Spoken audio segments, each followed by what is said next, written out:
eu raramente eu erro em relação a isso.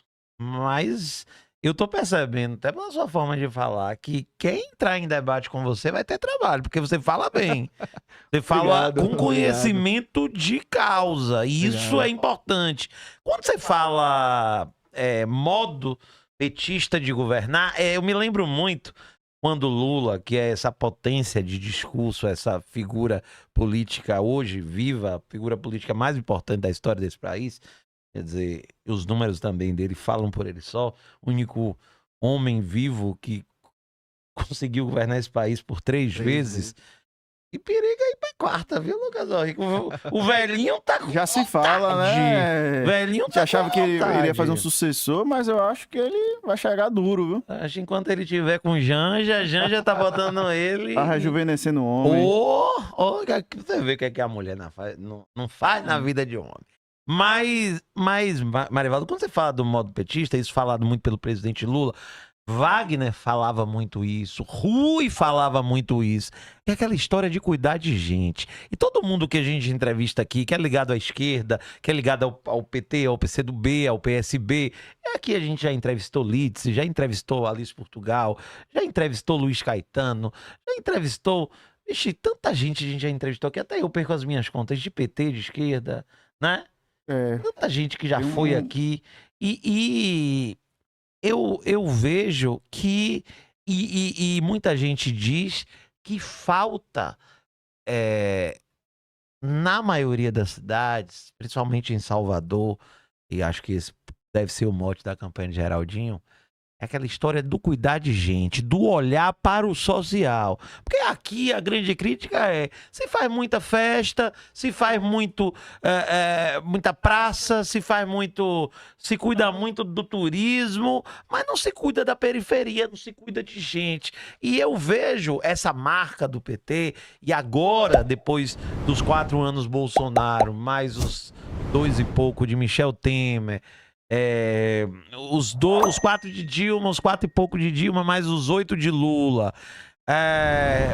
A história voltando com Minha Casa Minha Vida, que tá voltando agora, com a história do PAC, capitaneado por um baiano, que é o ex-governador Rui Costa, braço direito de Lula, né? Então, quando você fala modo petista de governar, é o voltado para o social, é o voltado para essa história de cuidar de gente, de voltar o poder público a favor, a serviço dos pobres, é isso?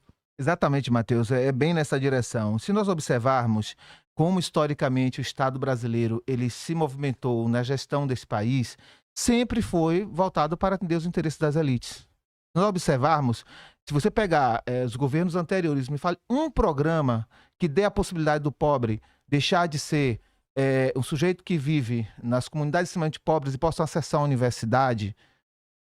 Você tinha alguns programas que possibilitavam ter bolsa, mas como foi no governo petista, não se teve. Você não tinha a possibilidade de um filho de uma lavadeira, por exemplo, virar um médico, virar um advogado, virar um engenheiro, virar um professor, virar um contador, né, virar um jornalista. Isso era praticamente... O país era dividido praticamente em castas, né? Você tinha quem nascia pobre, quem nascia na condição de viver nas comunidades mais pobres, não conseguia nunca ultrapassar, furar essa bolha. Então, você vai observar, se você pegar os dados, né, do Ministério da Educação e olhar como o país mudou no perfil socioeconômico das pessoas que acessam a universidade, é um dos dados de como a gestão petista utilizou o Estado para prover mobilidade social, prover mudança na vida das pessoas mais pobres. Isso aí é inegável. Isso significa que foi contra os ricos? De maneira alguma. Os ricos continuaram vivendo como viviam, ganhando o dinheiro que ganharam, mas virou-se a direção das prioridades para essa população. Se você pegar na saúde, o fortalecimento do SUS, das redes públicas de saúde, também na gestão petista, que isso ganha força. Se você pegar no âmbito do social, a criação do Bolsa Família... Sim. Né?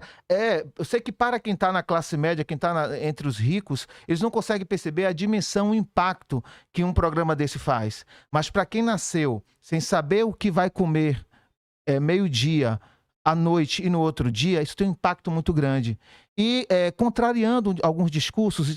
Quando você dá a bolsa, você estimula a preguiça. Isso é um equívoco, um olhar extremamente preconceituoso. Se a gente for observar o que aconteceu no interior desse país, no Nordeste brasileiro, sobretudo, a economia foi extremamente aquecida.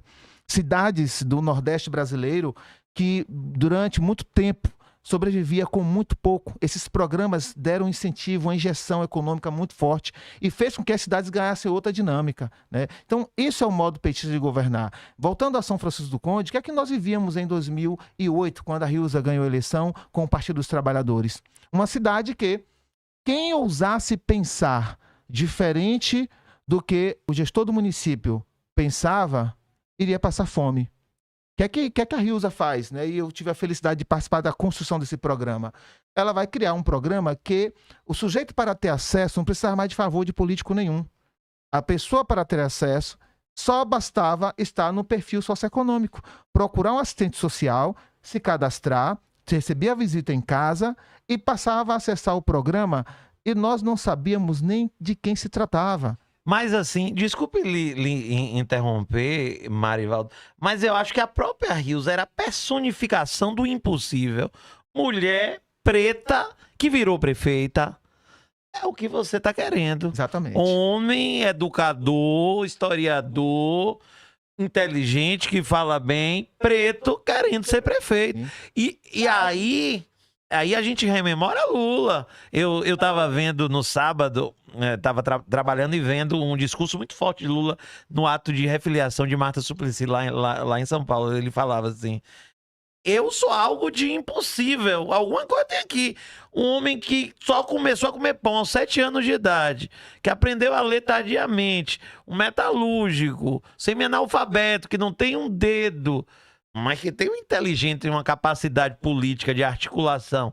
Um homem que chega a ser presidente 3 vezes, e aí eu digo sempre aqui, muitos, com pessoas do PT ou não aqui, Lula, para mim, é um bicho político mais importante da história desse país.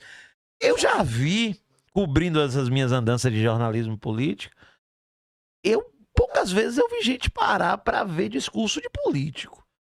E eu já vi gente parar e chorar com o que Lula fala. E isso é um poder que pouquíssimas pessoas têm. O poder de convencimento aqui, ó. E aqui, ó. Ele fala sobre a vida, né? E fala fácil, né? Fala sobre a vida Quando das pega pessoas. o microfone e fala fácil, né, rapaz? Fala da vida das pessoas. Volta e meia, a gente que vem de onde nós viemos, volta e meia encontra com pessoas que, se não fossem as políticas públicas da gestão do Lula, estariam ainda vivendo onde elas viviam antes. Entende? Eu posso dizer isso com muita tranquilidade como professor. Antes de ser professor da Universidade Federal do Recôncavo, hoje eu sou professor da Unilab. Eu passei por algumas faculdades aqui em Salvador, né? Dei aula em algumas faculdades, inclusive uma bem próxima aqui. E eu posso lhe dizer que, olha, essa coisa do acesso ao ensino superior era para muito pouco. Muito poucos tinham acesso ao ensino superior. E, olha, se você olhar o gráfico dos anos 90 para cá, é na era Lula, na era petista, que há um avanço enorme. Então, as pessoas, imaginem alguém que era, como eu falei antes, alguém que era pobre, que conhecia ser médico quando ia num posto de saúde, poder, então, se tornar um médico.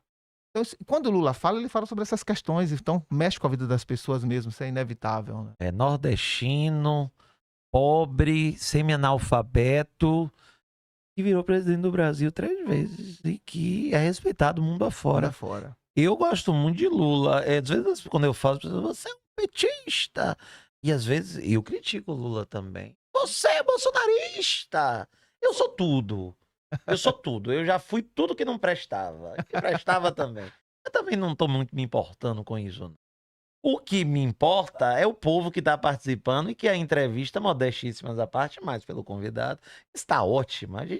Eu gosto quando tem entrevistado que fala bem, né? É bom, né, Lucas? É bom demais. Ele bom, fala, tá dando aula aí. Também, fala... de vez em quando vem cada dicção, show de bola. Porque tem uns que... madrugada, com todo respeito, né, mano?